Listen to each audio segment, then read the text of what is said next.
The faint hum of the crystalline walls was a sound Princess Lyra had known all her life, a soft symphony that resonated through the halls of the Zorvani Palace. Yet today, even that familiar melody couldn't soothe her. She stood in the grand observatory, a domed room that opened to the star-studded void of space. Beyond the shimmering force fields, she could see her people's territory stretching out like a quilt of glowing planets. Soon, she would leave it behind. Her father's voice echoed in her mind, a cold reminder of duty. You are the future of Zorva, Lyra. A princess does not choose her path. She follows it for the good of her people. The decree of her impending marriage to the human commander had arrived with all the ceremonial gravitas her royal station demanded. Yet it had felt like a blow. A peace treaty sealed with her hand, her life. She turned from the stars to the ornate table behind her, where the hollow projection of Commander Nathan, Kane loomed larger than life. His face was severe, carved with the precision of a soldier's discipline. The stories of his exploits had reached even the remote reaches of the Zorvani courts. A brilliant strategist, ruthless in his victories, a man who bent others to his will through sheer force. His eyes, captured in the projection, seemed to pierce through her, cold and unyielding. Lyra's stomach churned. "This is the man I am to marry," she whispered to herself. The words tasted bitter. The sound of footsteps pulled her attention. Counselor Varek, her father's most trusted advisor, approached. His elongated figure was draped in flowing robes, the patterns shifting like liquid light. "Princess, the arrangements are complete. The humans await your arrival at the neutral zone." "Do they?" Lyra asked, her tone sharper than she intended. "I wonder if they await me or simply the benefits of this alliance." Varek's expression did not shift. "The humans have proven themselves formidable, and we cannot afford their enmity. Commander Kane is a man of honor, even if his methods are unorthodox." Lyra crossed her arms, her silken gown catching the light with every movement. "And what of his reputation? The countless battles, the lives lost under his command?" "Princess," Varek said carefully, "we are not so different from them. The Zorvani value diplomacy, but even we have blood on our hands. Peace requires sacrifice, and this is ours." Sacrifice. The word hung in the air like a blade poised to fall. Lyra turned back to the projection, her heart pounding. For all her training, her lessons in diplomacy and statecraft, she felt unprepared for this. How could she bind her life to someone she didn't know? Someone she feared? "I understand my duty," she said finally, though her voice wavered. "But understanding doesn't make it easier." Varek hesitated, an unusual pause for the stoic advisor. "It is natural to be afraid, but fear can be a guide, not a weakness." She didn't reply, and after a moment, he bowed and left her alone with her thoughts. Lyra closed her eyes, her mind spinning. She thought of her people, the billions of lives that depended on her. The Zorvani Empire was vast but fragile, its pacifist ideals making it vulnerable to the aggression of others. Humanity had already expanded into neighboring sectors, their military strength unmatched. An alliance was the only way to ensure peace, and she was the price. The weight of her role pressed down on her shoulders, but beneath it simmered a quiet defiance. If she was to face this Commander Kane, she would do so not as a frightened girl, but as a ruler of Zorva. The observatory doors slid open again, this time admitting her younger brother, Kalen. His youthful energy was a stark contrast to the somber atmosphere. "You don't look ready to marry a warlord," he teased, though his grin faded when he saw her expression. "Kalen," she said softly, "do you think I'm making a mistake?" He frowned, considering her question. "I think it doesn't matter what I think. You've always done what's right, Lyra. You'll figure this out too." His confidence in her was touching, though it didn't dispel her doubts. She managed a faint smile and pulled him into a quick embrace. "I'll miss you," she murmured. "You won't have to," he said, stepping back. "You'll be back before long, and besides, you're not so easily replaced." She chuckled despite herself, the moment of levity grounding her. As Kalen left, she turned once more to the stars. They had always been her sanctuary, their endless expanse a reminder of both her insignificance and her potential. Now they seemed vast in a different way, a chasm separating her from everything she knew. Her hand brushed the necklace she wore, a simple pendant shaped like a Zorvani starship. It had been her mother's, a relic of the queen who had taught her strength before leaving this world too soon. "I wish you were here," she whispered to the void. The ship's comms system chimed, announcing that her transport was ready. Lyra straightened her posture, steeling herself. She was a princess, a leader. She could not falter now. As she stepped out of the observatory and toward her fate, she felt the beginnings of resolve harden within her. The path ahead was uncertain, but if Commander Kane thought her weak, he would soon learn otherwise. She only hoped she could convince herself of the same. The Zorvani transport ship hummed as it cut through the void, its crystalline hull reflecting the faint glimmers of distant stars. Inside the vessel's command chamber, Princess Lyra sat rigidly, her hands clasped tightly in her lap. She had spent the last hour staring at the glowing trajectory displayed before her, the curve of the projected flight path ending at the neutral zone where the human fleet waited. She fought to keep her breathing steady. The opulence of her surroundings, the sleek walls shimmering with soft light, offered no comfort. This journey felt more like an exile than a diplomatic mission. Counselor Varek stood to her right, his presence as constant and unyielding as ever. He studied a holographic screen with mild disinterest, though Lyra knew his watchful gaze missed nothing. Occasionally, he cast her a glance, but he said nothing. His silence unnerved her more than words ever could. The transport jolted as it passed through a gravitational field, and Lyra stiffened. Her gaze darted to the viewport. There, in the distance, loomed the human fleet, an ominous assembly of massive warships that dwarfed her elegant Zorvani vessel. They were angular and utilitarian, all sharp lines and bristling weaponry, a stark contrast to the artistry of her people's designs. She could feel her pulse quicken as they drew closer. The flagship of the fleet came into focus, its blackened hull scarred from countless battles. The stories she had heard of humanity's war machines didn't do them justice.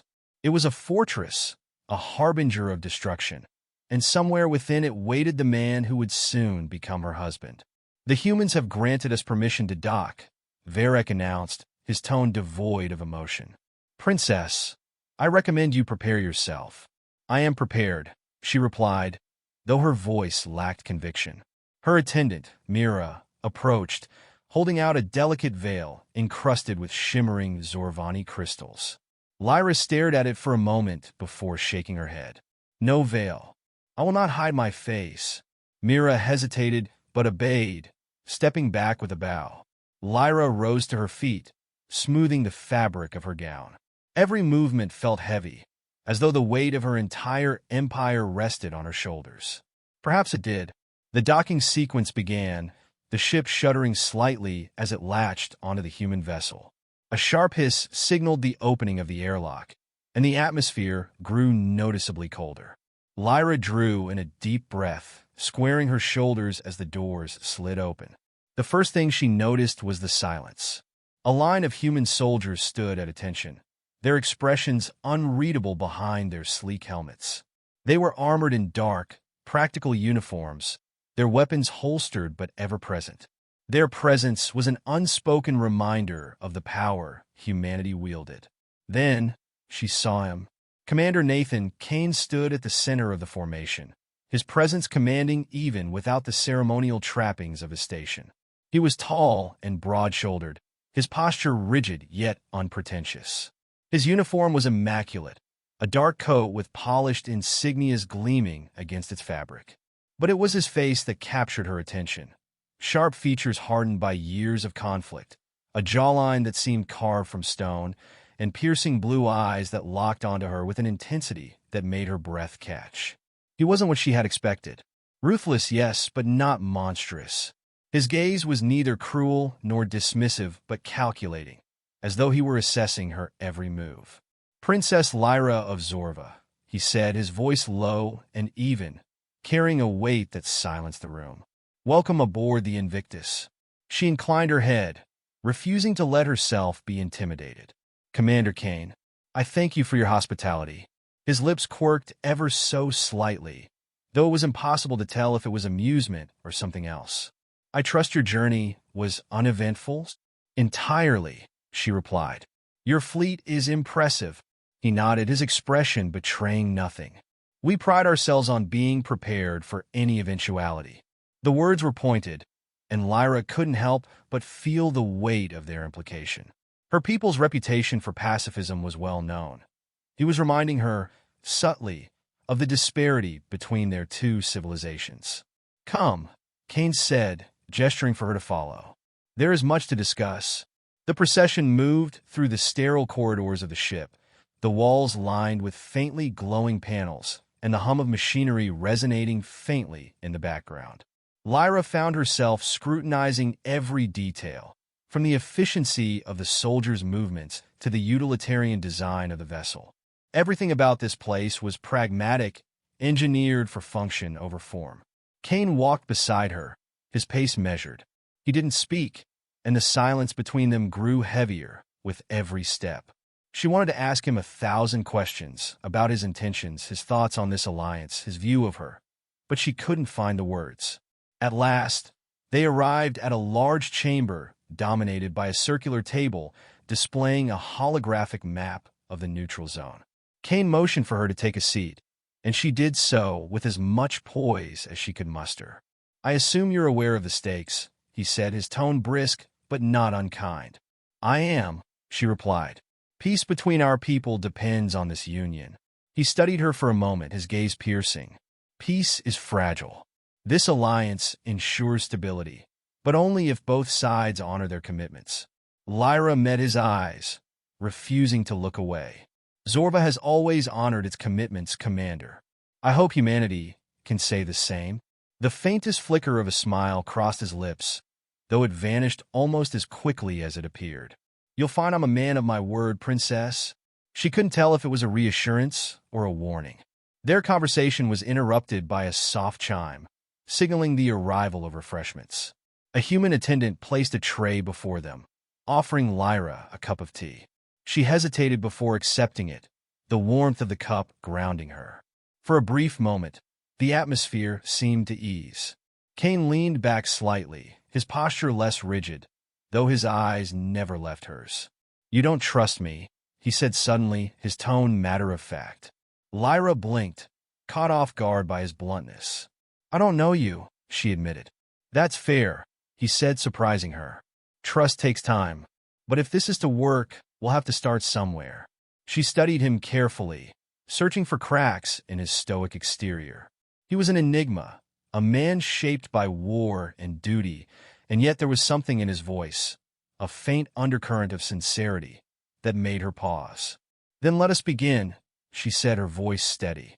For the first time, his expression softened, just enough to be noticeable. It wasn't much, but it was a start. The tension in the room remained, but something had shifted. Lyra couldn't say if it was progress or simply the calm before the storm, but she knew one thing. Nathan Kane was not the man she had expected, and that terrified her more than anything. The soft whir of the Invictus engines resonated in the silence as Lyra followed Commander Kane through the labyrinth of corridors. The ship felt alive, its walls thrumming with energy, but its stark, metallic interior was devoid of the artistry she was accustomed to. Every curve of the Zorvani starships was crafted to inspire awe, each corner a reflection of their values. Here, everything was sharp lines and cold efficiency, a reflection of humanity's practicality and, perhaps, its ruthlessness. Kane led her to a small observation deck, where the view of the stars was unimpeded by reinforced plating or holographic displays. The vast emptiness stretched before them, stars gleaming like distant beacons. Lyra hesitated as the door slid shut behind her, leaving them alone in the quiet expanse. "This is one of the few places on the ship without constant activity," Kane said, his voice softer now, though still carrying the weight of command. "I thought you might appreciate the view." She stepped forward, her gaze drawn to the stars.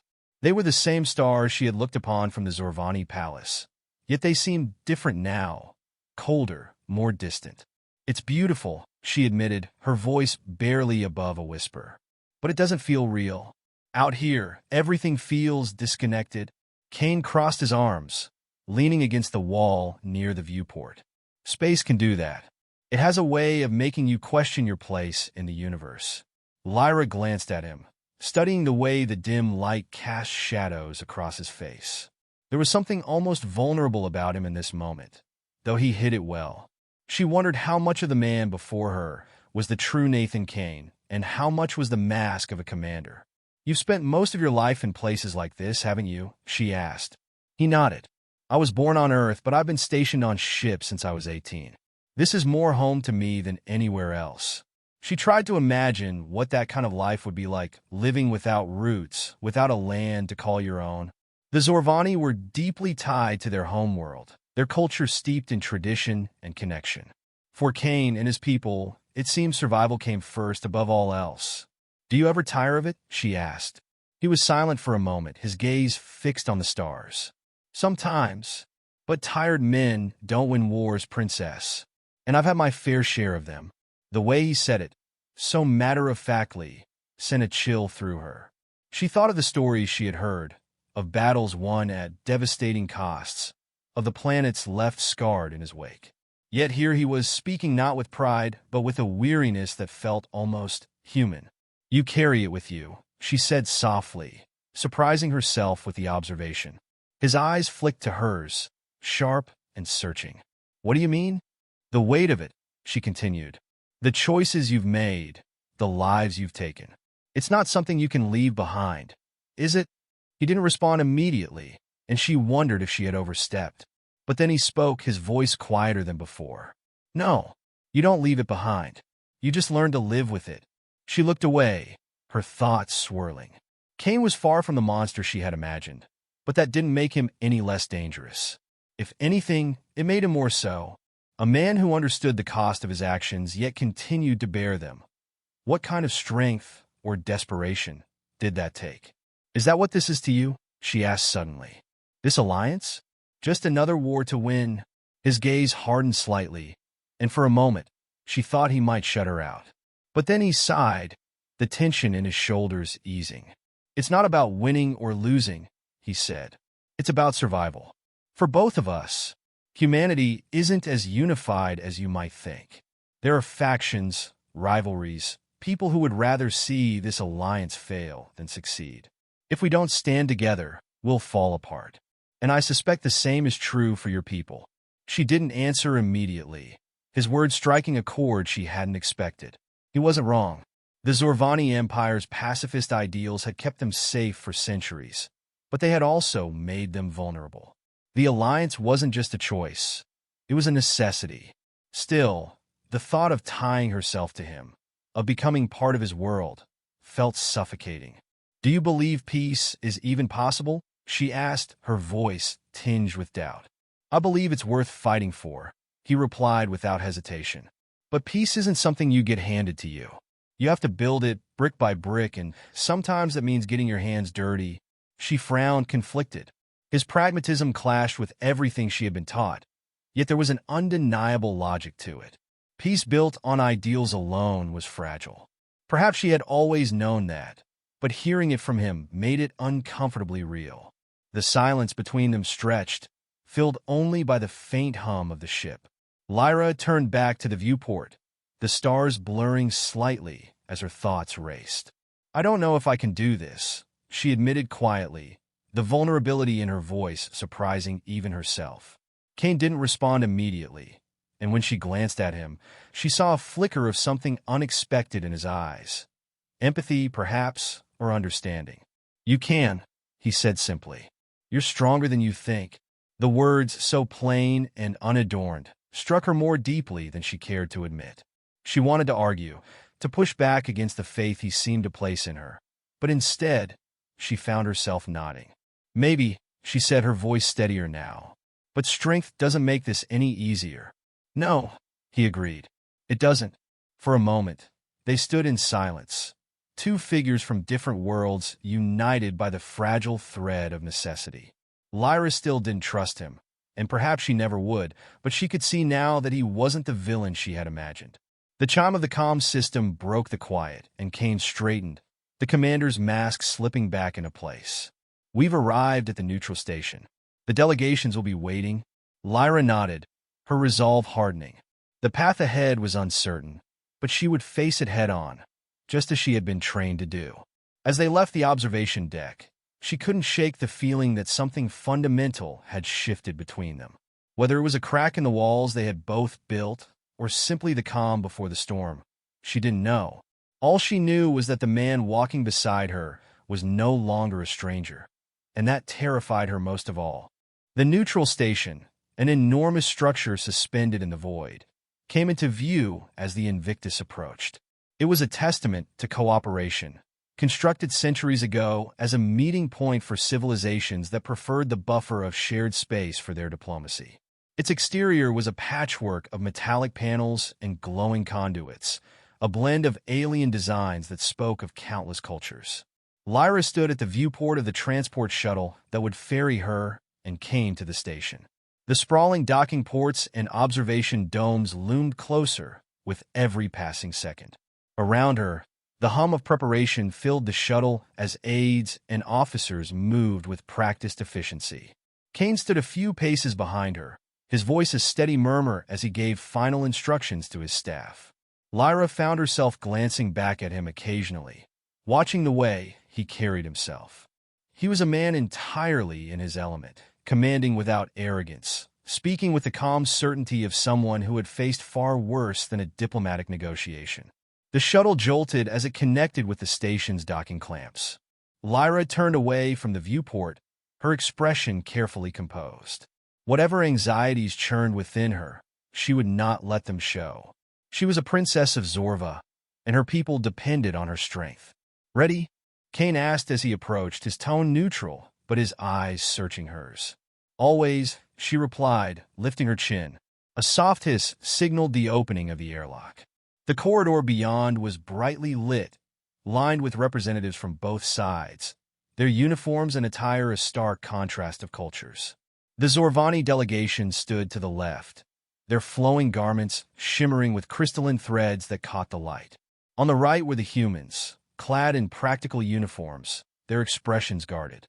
At the far end of the corridor, the central chamber awaited, its doors towering and ornately carved, a rare indulgence for a station otherwise defined by utility. Kane offered her a nod, and they stepped forward together, their steps synchronized despite the unease that lay between them. Inside, the chamber was a marvel of engineering. A circular table dominated the space, its surface a seamless display of holographic projections showing nearby star systems. The ceiling was a dome of transparent alloy, offering a breathtaking view of the stars. Delegates were already seated, their faces a mixture of curiosity and tension. Lyra's gaze swept the room, noting the subtle power dynamics at play. The Zorvani delegates, her people, sat with perfect posture, their expression serene, though she could see the flicker of unease in their eyes. Across from them, the human representatives exuded a different kind of tension, their postures less rigid, but their gazes sharp and calculating. Kane gestured for her to take her place at the table's edge. He remained standing beside her, his presence a steadying force, though she would never admit to needing it. A human delegate, a man with graying hair and a scar that ran from his temple to his jawline, leaned forward. His voice was rough but measured. "Princess Lyra, we are honored by your presence. The significance of this union cannot be overstated." Lyra inclined her head gracefully. "The honor is mine. The Zorvani people are committed to ensuring this alliance fosters peace and prosperity for both our civilizations." The delegate nodded, though his expression betrayed little. "We share that commitment. But peace is not without its costs." The words hung in the air, and Lyra felt the weight of every gaze in the room settle on her. She knew what he meant. Peace, in this context, was not a shared ideal, but a carefully negotiated truce, a balancing act of power and necessity. Kane spoke then, his voice cutting through the tension. "The costs are why we're here, aren't they? To ensure they don't outweigh the benefits." The delegate regarded him with a faint smirk. "Ever the pragmatist, Commander." Kane didn't respond, his expression unreadable. Lyra found herself marveling at his ability to maintain such composure under scrutiny. It was a skill she had honed herself, but in Kane, it seemed effortless. The discussion shifted to logistics, trade routes, military cooperation, cultural exchanges. Lyra listened carefully, interjecting when necessary, her words measured and deliberate. She could feel the subtle push and pull of power across the table, each side testing the other, seeking leverage. As the hours stretched on, fatigue began to creep in, though she refused to let it show. The stakes were too high to falter now. Beside her, Kane remained as steady as ever, his focus unbroken. It was during a lull in the discussion, as a minor point was debated, that Lyra noticed something odd. One of the Zorvani delegates, Minister Alrek, seemed unusually tense. His fingers drummed against the table, and his gaze darted toward the human side more frequently than necessary. Her instincts prickled. Alrek had always been a staunch supporter of peace, one of the loudest voices advocating for the alliance. Yet now, he radiated unease, his movements uncharacteristically restless. Kane must have noticed as well, for he leaned toward her slightly, his voice low enough that only she could hear. "Something's off?" She glanced at him, surprised by his perception, but nodded subtly. "Agreed." The next moment, the chamber's lights flickered, a brief, almost imperceptible glitch that sent a ripple of unease through the room. Delegates exchanged wary glances, and the hum of the station system seemed to grow louder, more insistent. Kane straightened, his gaze sharpening as he scanned the room. Everyone remained seated, he commanded, his tone calm but authoritative. Before anyone could respond, a deafening blast shook the chamber. The table's holographic display flickered violently before collapsing into static. Alarms blared, and a voice echoed through the chamber. Security breach detected. Lockdown initiated. Panic erupted as delegates scrambled to their feet. Lyra's heart pounded as she turned to Kane, his expression now a mask of grim determination. "Stay close to me," he said, his voice cutting through the chaos. She didn't argue. As the chamber descended into confusion, her mind raced. Who would dare to sabotage such a critical meeting? And why? Kane was already moving, issuing orders to his officers as they secured the chamber's exits. The human soldiers were quick to respond, their efficiency a stark contrast to the disarray among the delegates. Lyra took a deep breath, forcing herself to focus. This wasn't the time to panic. Whoever had orchestrated this attack clearly wanted to undermine the alliance, and she couldn't let them succeed. As the chamber's lights dimmed further, plunging the room into shadows, she found herself standing shoulder to shoulder with Kane. Despite the chaos, his presence was steady, unshakable. And for the first time, she realized she wasn't entirely alone in this fight. The metallic tang of smoke filled the air as the emergency lights cast the chamber in an eerie red glow. Lyra stood close to Kane, her heart pounding against her ribcage as shouts echoed through the chaos. Delegates scrambled for cover, their finely honed diplomacy shattered by the raw instinct to survive. Kane's voice cut through the noise, sharp and commanding. "Get the delegates to the safe zone. Lock down all secondary entrances. Move!" His officers snapped into action, herding the panicked representatives toward the exits while others formed a defensive perimeter. Lyra remained rooted, her mind racing to make sense of the attack. The Zorvani had no enemies capable of breaching a neutral station of this magnitude. This wasn't a random act of aggression. It was deliberate. "Princess," Kane said, drawing her attention. His tone was clipped, urgency lacing his words. "We need to get you out of here. Now." She shook her head, her voice firm despite the fear clawing at her. "No. If this is an attempt to sabotage the alliance, I can't abandon my people. They need to see me standing with them." Kane's jaw tightened, his frustration evident, but he didn't argue. Instead, he gestured to two of his officers. "Stay with her. Don't let her out of your sight." The officers nodded, their weapons at the ready as they flanked her. Kane turned away, barking more orders into his comm device, his presence a whirlwind of control amid the chaos. A sudden, bone-rattling explosion rocked the station, sending a shower of sparks raining down from the ceiling. Lyra stumbled, but one of the officers caught her arm, steadying her. Kane was at her side in an instant, his hand gripping her shoulder. "We can't hold this position much longer," he said, his voice low but urgent. "Whoever's behind this isn't playing games." Before she could respond, a new sound cut through the cacophony, the heavy thud of boots. A squad of armored figures emerged from the smoke, their movements precise and calculated. They weren't station security. Their sleek, black armor bore no insignia, and their weapons were advanced lethal. The chamber erupted into chaos once more as the intruders opened fire. Kane pushed Lyra behind him, his weapon drawn as he returned fire with practiced precision. The air crackled with energy bolts, each shot reverberating in Lyra's ears. One of the armored figures stepped forward, their voice distorted by a modulator. "Surrender the princess, and the rest of you will live." Lyra froze, her breath hitching as every eye in the room turned to her. The demand hung heavy in the air, a cruel ultimatum designed to fracture their fragile unity. Kane's response was immediate. "Over my dead body." The figure tilted their head slightly, as if amused. "That could be arranged." The standoff was broken by a sudden surge of movement. Kane lunged forward, taking down one of the intruders with brutal efficiency. His soldiers followed suit, engaging the enemy in a desperate bid to protect the delegates. Lyra's guards pulled her toward the chamber's far end, where a secondary exit was hidden behind a panel. She resisted, her voice rising above the din. "Wait. We can't leave them." One of the guards cut her off, his tone firm. "Our orders are to keep you safe, princess. The commander will handle the rest." Her heart twisted at the thought of abandoning the others, but she knew she couldn't fight her way through the heavily armed intruders. Reluctantly, she allowed the guards to guide her toward the exit.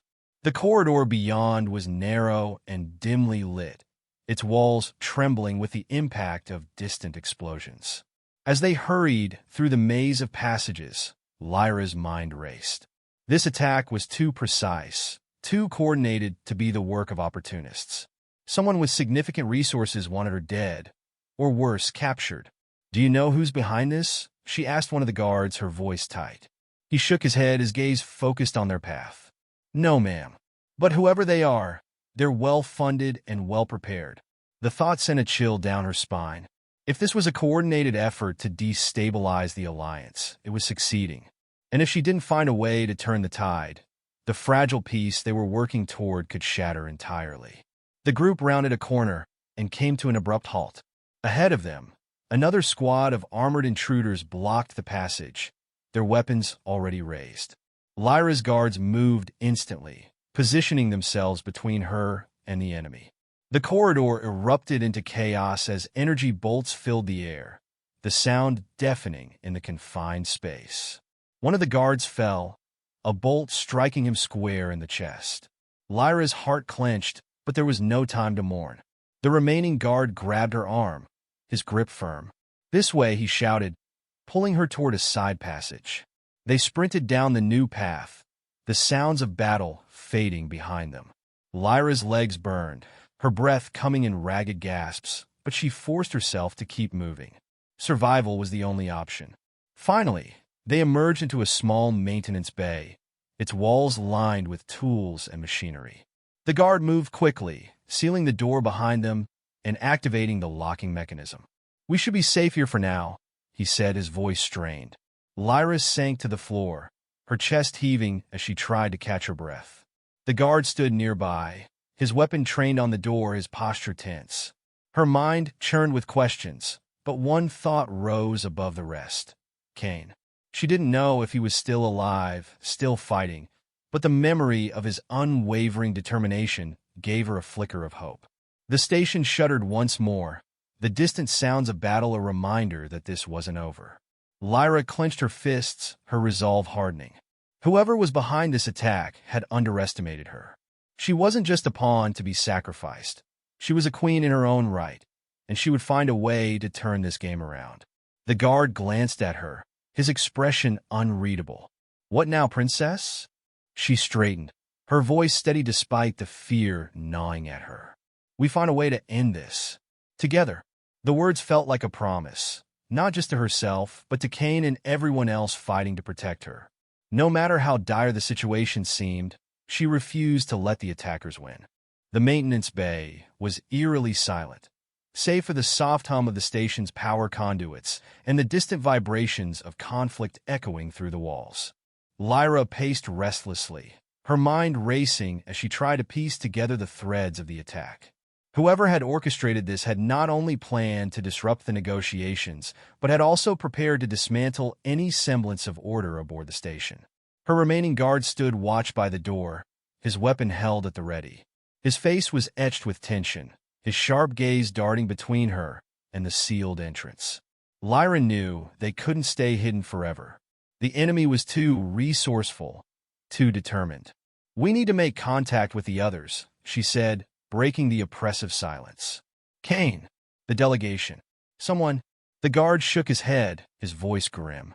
"Comms are down in this section. They must have jammed the signals. Without a clear line, we're cut off." Her hands curled into fists, frustration mounting. "Then we're sitting ducks. Waiting here only gives them more time to corner us." The guard hesitated, clearly torn between his duty to protect her and the reality of their situation. Lyra's gaze swept the small bay, her eyes settling on a console embedded in the wall. Its screen flickered faintly, a relic of the station's maintenance systems. "What about that?" she asked, nodding toward it. The guard followed her gaze, his brow furrowing. "That's an old system, barely functional, but it might still have access to the internal schematics. Then it's worth a try." She crossed the room, the guard trailing after her, and activated the console. The screen flickered again before stabilizing, its interface clunky and outdated, but still operational. Lyra navigated the menus with surprising ease, her years of training as a Zorvani diplomat lending her a keen understanding of alien systems. Within moments, a schematic of the station appeared, its sprawling corridors and chambers displayed in intricate detail. "There," she said, pointing to a section marked as a security hub. "If we can reach this, we might be able to regain control of the station's defenses." The guard frowned. "It's a risky move, Princess. That's likely a high-priority target for the attackers. Which is exactly why we need to get there," she countered, her voice firm. "If we don't, they'll gain complete control. And then there won't be a station left to save." For a moment, the guard said nothing, his internal debate evident. Then he nodded. "All right, but stay close to me. We can't afford any mistakes." Lyra gave him a determined nod, her resolve hardening. They couldn't afford to fail, not when so much was at stake. The two moved cautiously through the dimly lit corridors, the distant sounds of gunfire and explosions a constant reminder of the danger they faced. Every shadow seemed to pulse with menace, every corner a potential ambush. As they neared the security hub, Lyra's heart sank. The closer they got, the more signs of destruction they encountered. Walls were scorched from energy blasts, and debris littered the floor. Bodies, human and Zorvani alike, lay where they had fallen, their faces frozen in expressions of fear and pain. "We're close," the guard whispered, his voice tense. They rounded a final corner, and the security hub came into view. The large, reinforced doors stood ajar, smoke billowing from within. Lyra's stomach twisted at the sight, but she forced herself to press on. Inside, the hub was a scene of devastation. Consoles sparked and sputtered, their surfaces riddled with scorch marks. The bodies of station security personnel were slumped over their posts, their weapons still clutched in lifeless hands. And at the center of the chaos stood Kane. He was bloodied and battered, his uniform torn and singed, but his presence was as commanding as ever. A small group of human soldiers flanked him, their weapons trained on a group of armored intruders who had been forced into a corner. "Kane!" Lyra's voice rang out, a mix of relief and urgency. He turned sharply, his eyes widening as he saw her. "Lyra, what the hell are you doing here?" There wasn't exactly a safer option, she shot back, stepping closer. "What's the situation?" Kane's expression hardened as he gestured to the captured intruders. These bastards were trying to lock down the station's defense grid. If they'd succeeded, they'd have had full control of our weapons and shields. "We stopped them," But barely. Lyra's gaze shifted to the intruders. Even now, their helmets obscured their faces, their silence unbroken. They radiated a chilling confidence, as if they still held the upper hand. "Did they say who sent them?" she asked. Kane shook his head. "Not a word, but judging by their gear and tactics, they're professionals. Mercenaries, maybe." A soft, mocking laugh echoed from one of the intruders. Lyra stiffened, her eyes narrowing as the figure stepped forward, the others parting to let them through. The modulated voice was unmistakable. "It doesn't matter who sent us. What matters is that you're too late." Kane raised his weapon, but Lyra placed a hand on his arm, stopping him. "Too late for what?" she demanded, her voice steady despite the fear gnawing at her. The intruder tilted their head, as if amused by her defiance. "You'll find out soon enough, princess." The game was rigged from the start. Before anyone could react, the intruder moved with startling speed, activating a concealed device on their wrist. A sharp, blinding light filled the room, forcing everyone to shield their eyes. When the light faded, the intruders were gone. Kane cursed under his breath, his fists clenching in frustration. Damn it! They must have had an extraction point nearby. Lyra's mind raced. The cryptic warning from the intruder weighed heavily on her. What had they meant? What was the true scope of this attack? "Kane," she said, her voice firm. "We need to secure the station systems and figure out their endgame. Whatever they're planning, we can't let them succeed." He nodded, his determination matching hers. "Agreed, but we're going to need every advantage we can get. This isn't just an attack. It's a declaration of war." Together, they turned toward the shattered remains of the security hub, ready to face whatever came next.